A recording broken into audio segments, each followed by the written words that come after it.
And we had gotten engaged when he graduated from his advanced training school in Arizona. And he came back and we were engaged. He gave me a ring. And then his first assignment was Hawaii. And then December 7th came. And he had just gone out the night before to buy new clothes and everything, because they were still wearing civilian clothes except when they're on duty. And so that next morning he got up to get ready to go to church, wear a brand new suit. And he got up about, he was getting up around 7 or something like that, and he heard all this noise, and he thought, oh, those Navy, they're doing another sham battle, which they did on weekends, entitled Flyover. And he went out and looked out, and he waved to the pilot, and he waved back, and then he saw the great big red circle on the plane. So he had waved to the Japanese pilot. But he was right in the thick of it. He had been moving the airplanes around and everything else, and then it wasn't until the classmate said to me, she said, oh, I read that in the paper where your fiance got a silver star. I says, what? She says, yeah, it was in the Chico Enterprise. And I didn't know anything about, so then that he was awarded this, and it came out in the Enterprise, so I read it too, and so I wrote it. I says, well, what is this? He says, oh, it wasn't much. Well, he'd been pulling planes out of the hangars and doing things like that and doing what you could,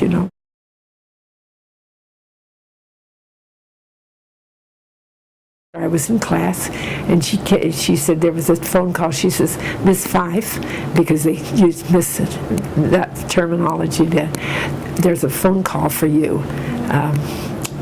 From a long-distance phone call. She says, you may take it in my office. And he said, you see, if you wrote anything, it would be cut out. You couldn't put dates, time, weather, or anything. On the phone, it was even more. They would just snap it down if you said anything. And he'd give any kind of date, so what do you say? Anyway, he said, can you go down and meet my mother next week? So to me, that meant she lived in Vallejo. Then he was coming over. He couldn't tell me where or what time, just he says next week. I took a bus, because there's no other transportation, just a Greyhound bus, and went to his mother's in Vallejo. And she didn't have a phone because they wouldn't put any new phones in. You'd have to go down to a neighbor place. So we just sat and waited for 2 or 3 days. And this one evening, a staff car drove up, and he got out. And I hadn't seen him for like 3 years, frankly, at that time.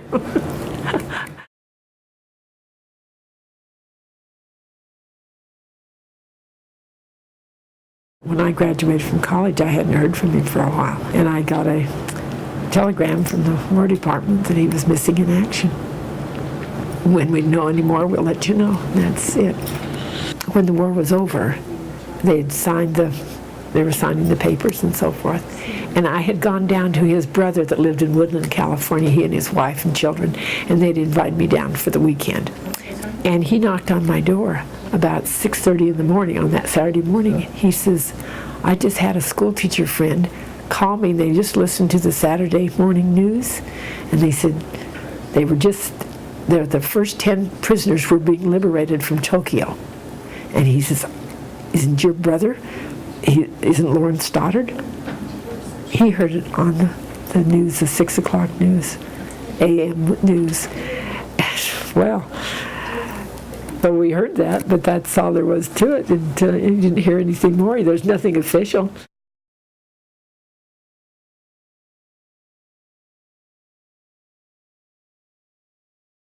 He was 5'11" and a half, and he'd gone down to 92 pounds. I never did get anything, and then finally I got a telegram, and he was in Manila by that time, and they said, it was from the War Department, that said they would be staying in Manila for a little while, and I could write 50 words to send to him. What do you do, 50 words after telling the time?